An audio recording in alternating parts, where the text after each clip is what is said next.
नाज़िन चंबड़ में बरसात तबाही मचाए छड़ी है। ताजमोरी भरसा सिम नाले के घारो लगी वियो जे सबब केतरा इलाइक़ा ऐं फसल पानी हेठि अची विया आहिनि। उन हवाले सां वधीक अपडेट करे रहियो आहे मेरा टीवी जो रिपोर्टर अशरफ मंगरियो। जी अशरफ, इन हवाले सां अपडेट कजो। जी बिल्कुल, तव्हां ॿुधाईंदो हलां त गुज़िरियल राति खां बरसात जेका चंबड़ में उन तबाह करियूं जेके आहिनि रहमत जे बदिरां रहमत बणिजी चुकी आहे।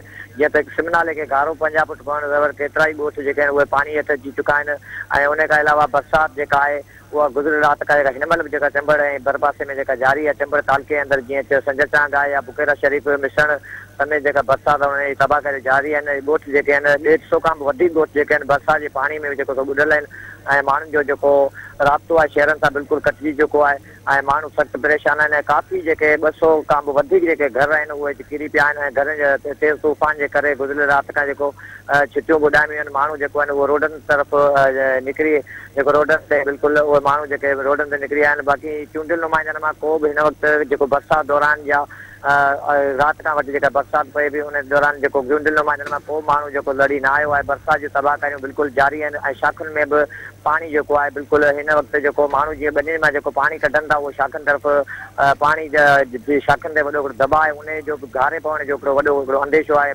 बरसाति जो तबाहकारियूं चंबड़ में जारी आहिनि। जी अशरफ, अवां जी महिरबानी।